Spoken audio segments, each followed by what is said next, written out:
رکھنے کو جائز کہا. دلیل یہ دی کہ یہودی اپنی رکھتے پائنچے ٹخنوں سے نیچے اس دور میں تکبر کی علامت سمجھی جاتی تھی. پھر پائنچے اب کیوں نہیں نیچے رکھ سکتے؟ کیا عقلی دلائل کی وجہ سے سنت کی اتباع کو پیچھے ڈالا جائے گا؟ یوٹیوب پر آپ کے بیان میں اگر رسول اللہ کے نبی نہیں ہوتے تو معاذ اللہ محمد ابن عبداللہ ہوتے. آپ کا قیاس اور فقی بہت آگے جا رہا ہے. معذرت کے ساتھ، کیا آپ نے ہر یہودی کو دیکھا ہے کہ وہ 10 محرم کو روزہ نہیں رکھتے؟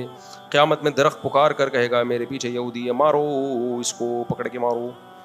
آپ کہاں سے آئے ہیں؟ سنت کی اتباع سے ہٹا کر عقل پر عوام کو کیوں ڈال رہے ہیں؟ جن کے ہیں ان کی عبادت میں عقل کیا درس دیتے ہیں؟ کیا مطلب ہے کہ شریعت کے مقابلے میں عقل کیوں استعمال کر رہے ہیں؟ کیونکہ اللہ میاں نے عقل استعمال کرنے کا حکم دیا، شریعت کے مقابلے میں نہیں، شریعت کو سمجھنے کے لیے. سمجھ میں آ رہی ہے بات؟ اب شریعت کو سمجھنے کے لیے علماء نے، فقہا نے پہلے عقل کا استعمال کیا اور اصول فقہ لکھی. سمجھ رہے ہو کہ قرآن و حدیث میں جب ریسرچ ہوگی تو ان اصولوں کی روشنی میں ہوگی. وہ اصول بھی قرآن و سنت سے نکالے. ایک عقل کا استعمال ہوتا ہے قرآن و سنت کے اگینسٹ، ایک عقل کا استعمال ہوتا ہے قرآن و سنت کو سمجھنے کے لیے.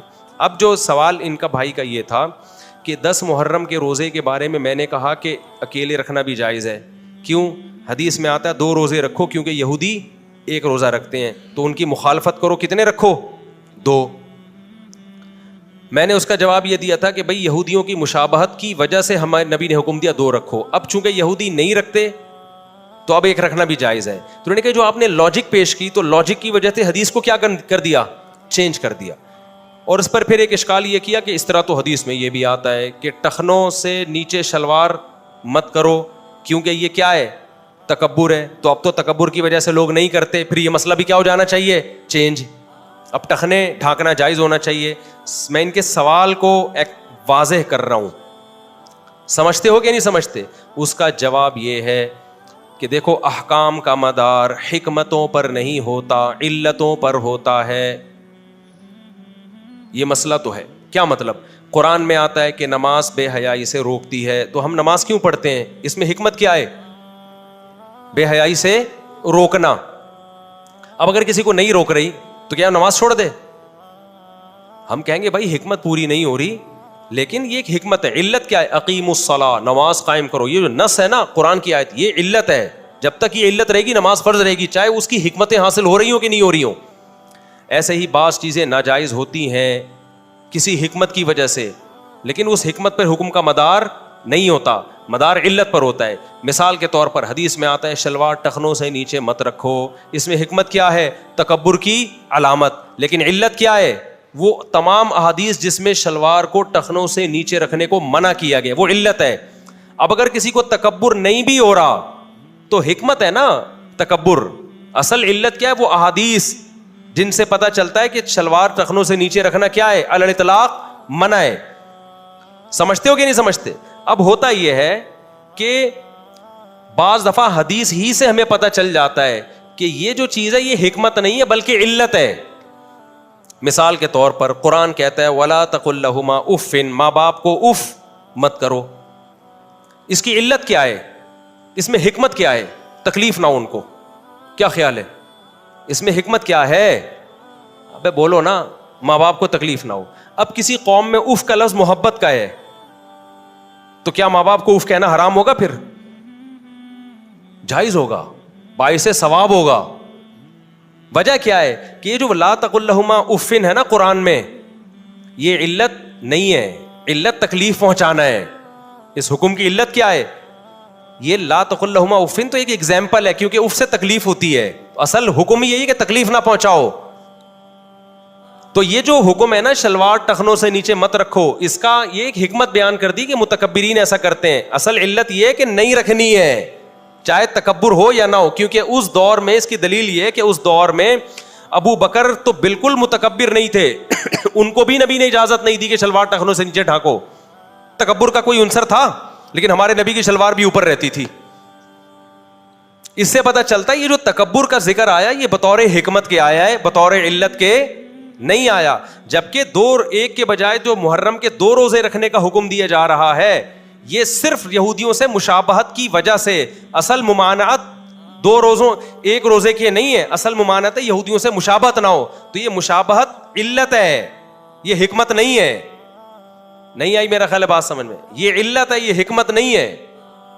اس پر مدار ہے حکم کا. اب مشابہت ختم ہو جائے گی تو حکم خود بخود کیا ہو جائے گا؟ ختم. جبکہ شلوار ٹخنوں سے نیچے رکھنے میں جو تکبر کو ہائی لائٹ کیا گیا ہے، یہ علت نہیں ہے، یہ ایک حکمت ہے. کیونکہ اس دور میں بھی بہت سے لوگ عثمان ابن عفان شلوار اوپر رکھتے تھے، حالانکہ ان میں تکبر نہیں تھا. عمر بن خطاب شلوار ٹخنوں سے اوپر رکھتے تھے، حالانکہ ان میں تکبر نہیں تھا. حضرت عمر نے موت سے پہلے، شہادت سے پہلے ایک نوجوان کو دیکھا، عیادت کے لیے آیا، اس کا ازار ٹخنوں سے نیچے تھا. حضرت عمر نے اس کو بلوایا، فرمایا اپنے ازار کو کیا کرو؟ ٹخنوں سے اوپر کرو. تو اس دور میں بھی حضرت عثمان جب مکہ گئے ہیں تو حضرت عثمان کی شلوار ٹخنوں سے اوپر، مشرکین مکہ نے آپ کا مذاق اڑایا کہ یہ کیا شلوار اوپر رکھ کے آئے ہوئے ہیں. انہوں نے کہا کہ ہم تم جیسے احمقوں کی وجہ سے نبی کے طریقے کو نہیں چھوڑ سکتے. مذاق اڑانا اس کی علامت تھی کہ اس دور میں بھی شلوار ٹخنوں سے اوپر رکھنے کا عرف نہیں تھا. عرف یہی تھا کہ نیچے رکھی جائے. پھر مزید بات یہ، نبی صلی اللہ علیہ وسلم نے فرمایا، مسلم کی حدیث ہے کہ جو شلوار ٹخنوں سے نیچے رکھتا ہے، لا یرید بذالک الا المخیلہ، تکبر کے علاوہ اس کا کوئی ارادہ نہیں ہوتا. یعنی اس عمل ہی کو کبر قرار دے دیا نبی صلی اللہ علیہ وسلم نے. سمجھتے ہو کہ نہیں سمجھتے ہو؟ یہ جو حدیث میں آتا ہے نا کہ حضرت ابو بکر کو نبی نے اجازت دی تھی، حضرت ابو بکر نے فرمایا یا رسول اللہ میرا ازار نیچے چلا جاتا ہے، تو آپ نے فرمایا انک لست ممن جرہ خیلا، تم ان لوگوں میں سے نہیں ہو جو تکبر کی وجہ سے لٹکاتے ہیں. اس سے بعض لوگوں نے کہا کہ دیکھو حضرت ابو بکر کو اجازت دی، حالانکہ ایسا نہیں ہے. ابو بکر کو بھی حکم تھا اوپر رکھو، تسلی دی ہے کہ لاشعوری میں اگر نیچے چلا جائے تو کوئی حرج نہیں ہے، کیونکہ تمہارے اندر تکبر بالکل بھی نہیں ہے، یہ تکبر کی وجہ سے نہیں جا رہا، اس لیے رکھو اوپر ہی. کیونکہ حضرت ابو بکر نے کہا تھا بے خیالی میں نیچے چلا جاتا ہے، انہوں نے فرمایا بے خیالی میں چاہتا ہے تو اتنی ٹینشن نہیں ہے، رکھو کہاں. مفہوم یہی ہے حدیث کا، اوپر ہی رکھنا ہے. ابو بکر سے ایک روایت بھی نہیں ہے کہ ابو بکر کی شلوار ٹخنوں سے نیچے ہوتی تھی. عبداللہ بن مسعود رضی اللہ تعالیٰ عنہ جو ہے نا، صرف ٹخنوں سے اوپر رکھتے تھے، آدھی پنڈلی تک نہیں لاتے تھے، حالانکہ ان کی متواضع ہونے پر حدیث موجود ہے کہ ان میں تکبر تو تھا ہی نہیں. پھر بھی آدھی پنڈلی تک، کسی نے کہا آدھی پنڈلی تک کیوں نہیں رکھتے؟ انہوں نے کہا میری پنڈلیاں بہت باریک ہیں، بہت دبلے تھے نا تو شرم آتی تھی، بہت دبلی پنڈلیاں تھی نا تو میں تھوڑی چھپا لیتا ہوں. لیکن وہ بھی ٹخنوں سے اوپر. اتنے بڑے متواضع صحابہ تو سارے ہی متواضع تھے، سب کو حکم دیا جا رہا ہے کہ ٹخنے سے اوپر رکھو. پھر تکبر کا بھی تذکرہ، تو اس سے پتہ چلتا ہے تکبر اس کی ایک حکمت ہے، علت نہیں ہے. جبکہ جو عاشورہ کا روزہ نبی نے حکم دیا، آپ کا ارادہ تو یہی تھا کہ ایک روزہ ہو، کیونکہ روزہ رکھا جاتا ہے سبب کی وجہ سے. سبب ہے عاشورہ کا دن. 11 یا 9 محرم تو مبارک مقدس ہے ہی نہیں نا، تو وہ کس کھاتے میں ہے؟ نہیں، یہ بات میرا خیال ہے. جو مقدس دن جس کا روزہ مقصود تھا وہ کیا تھا؟ 10 محرم. تو آپ نے حکم یہی دیا کہ ایک رکھا جائے، کیونکہ فضیلت 10 محرم کی ہے. 9ویں یا 11ویں کو ملانا، اس میں صرف یہودیوں کی مشابہت، یہ حکمت نہیں تھی بلکہ کیا، یہ علت ہے کہ اس سے بچو. تو جب وہ علت گئی تو حکم بھی کیا ہوا؟ گیا. اب چونکہ یہودی نہیں رکھتے، رہا یہ مسئلہ کہ مصعب آپ کو کیسے پتا کہ یہودی رکھتے ہیں کہ نہیں رکھتے؟ تو یار اتنے فارغ ہم بھی نہیں ہیں. یہودیوں کو تو 10 محرم کا ہی نہیں پتا ہے، ان کی تو تاریخیں اب انگریزی بن چکی ہیں. محرم والی تاریخیں ان کی کیا ہو گئیں؟ اسلامی تاریخیں چینج کر دی انہوں نے. تو 10 محرم کہاں سے آ گیا؟ اور ویسے بھی کسی میں من حیث القوم دیکھا جاتا ہے، 2-4 یہودی رکھنے سے نہیں ہوگا. من حیث القوم کیا ہو رہا ہے؟ من حیث القوم یہودیوں میں نہیں ہے. اب اگر ہوتا تو آپ آ جاتا. وہ دنیا تو گلوبل ولیج کی طرح بن گئی ہے. تو اس لیے یہ جو 2 روزے رکھنے میں ایک بھی اب جائز ہے، تو یہ اس کی وجہ یہ ہے کہ یہاں علت ہی، اصل وجہ ہی یہ تھی کہ مشابہت سے بچنا. یہی وجہ ہے کہ علماء کا اس پر اجماع ہے کہ جس حکم کو شریعت مشابہت کی وجہ سے روکتی ہے، مشابہت ختم ہونے سے حکم بھی کیا ہو جاتا ہے؟ ختم ہو جاتا ہے. سمجھتے ہو؟ جب مشابہت ختم ہو گئی، جیسے پہلے علماء نے فتویٰ دیا تھا میز کرسی پہ کھانا کھانا جائز نہیں ہے.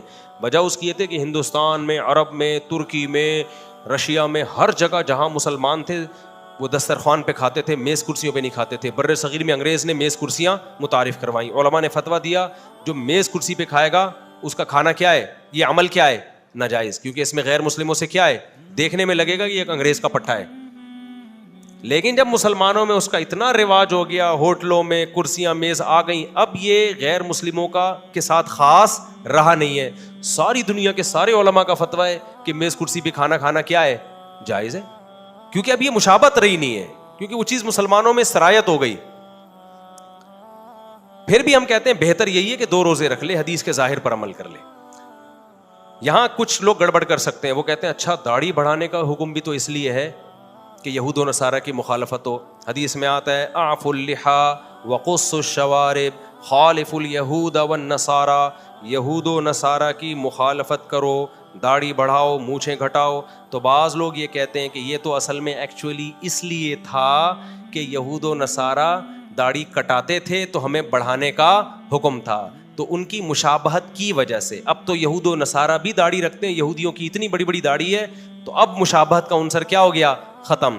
یہاں بھی یہ خوب سمجھ لو, یہاں جو نبی نے حکم دیا ہے نا کہ یہود و نصارہ کی مخالفت, یہ علت نہیں ہے, یہ حکمت ہے. کہ داڑھی رکھنے میں درجنوں حکمتوں میں سے ایک حکمت یہ بھی ہے کہ یہود و نصارہ کٹاتے ہیں, مخالفت ہو جائے گی. یہ مطلب نہیں ہے کہ وہ رکھنا شروع کر دیں تو تم کٹانا شروع کر دو. اگر ساری دنیا کے سارے یہودی عیسائی داڑیاں رکھیں پھر بھی فرض ہے. اب سوال پیدا ہوتا ہے مفتی صاحب کیا آپ کو اوپر سے الہام ہوتا ہے کہ یہ علت ہے اور یہ کیا ہے, حکمت ہے, خود ہی فیصلے کرتے رہتے ہو؟ الہام نہیں ہوتا میرے بھائی, قرآن و سنت میں غور کرنے سے پتہ چلتا ہے کہ کون سا حکم بطور علت کے اور کون سا بطور حکمت کے. حدیث میں آتا ہے 10 چیزیں پیغمبروں کی فطرت ہیں, نیچر ہیں, بغلیں صاف کرنا, زیر ناف بال صاف کرنا, ناخن کٹانا, مونچھیں کٹانا, داڑھی بڑھانا. تو پتہ چلا یہ فطرت کی وجہ سے حکم دیا جا رہا ہے, تو فطرت کی بغاوت تو جائز نہیں ہے نا. تو یہود و نصارہ اگر داڑیاں رکھ بھی لیں تو بھی ہمیں پھر بھی رکھنی پڑے گی, کیونکہ یہ نیچر ہے, فطرت کا حصہ ہے. مرد کی نیچر انکار کرتی ہے داڑھی کٹانے پر, کیونکہ مرد اور عورت کے ظاہری گیٹ اپ میں بہت بڑا فرق داڑھی سے آتا ہے. تو اس لیے جو حدیث میں آ گیا نا یہود و نصارہ کی مخالفت کا, داڑھی بڑھاؤ, کیا مطلب کہ وہ نیچر کی بغاوت کرتے ہیں. تم یہود و نصارہ والے کام مت کرو, تم وہ کام کرو جو پیغمبروں کے کام ہیں. اب اگر کوئی یہودی بھی پیغمبروں والا کام کرنا شروع کر دے تو اس کی وجہ سے ہم پیغمبروں کے راستے کو تھوڑی چھوڑیں گے. ایکچولی یہودیوں نے بھی شروع کر دیا تو ہم کیا کریں, اب کٹانا شروع کر دیں؟ ہم تو ویسے ہی کرنا ہے. موٹیویشن کے لیے نبی نے فرمایا, مزید موٹیویٹ کے لیے, کہ وہ کام مت کرو جو کس کے ہیں. اس کی مثال ایسے ہے جیسے چرسی گندے میلے رہتے ہیں.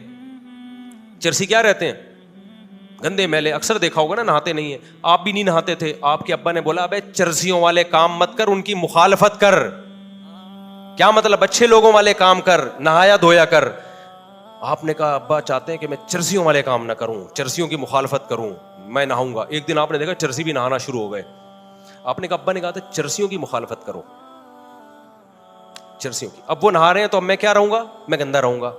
ابا کہے گا بیٹا چرسی عام طور پہ نہیں نہاتے, تو یہ کام جو نہ نہانا ہے یہ چرسیوں پہ سوٹ کرتا ہے, تو چرسیوں والے کام مت کر. اب اتفاق سے چرسی اگر کوئی اچھا کام کرنا شروع کر دیں تو تھوڑی چھوڑے گا. تو حدیث کا مطلب بھی ہے کہ داڑھی کٹانا اتنا بڑا جرم ہے کہ یہود و نصارہ تو کر سکتے ہیں, مسلمان نہیں کر سکتا. تم یہود و نصارہ والے راستے کو فالو مت کرو, ان کے اگینسٹ چلو جو فطرت کا راستہ ہے. تو یہ موٹیویشن کے لیے نبی نے فرمایا کہ یہود و نصارہ کی مخالفت کرو. سمجھتے ہو؟ اور ویسے بھی اگر مان لیا جائے, فرض کرو کہ ہمیں یہود و نصارہ کی مخالفت کی وجہ سے داڑھی کا حکم ہے, تو آج 99% یہود و نصارہ داڑھی نہیں رکھتے. سمجھتے ہو کہ نہیں سمجھتے؟ لیکن حقیقت یہ ہے کہ اگر رکھنا بھی شروع کر دیں پھر بھی واجب رہے گی داڑھی. تو یہ علماء کا کام ہوتا ہے, وہ یہ فیصلہ کریں کہ یہ علت ہے یا حکمت. آج کل کے جو مارکیٹ میں نئے نئے اسکالرز آ رہے ہیں, ان کو نہ علت کا پتہ نہ ان کو حکمت کا پتہ, بس قرآن حدیث کا پتہ.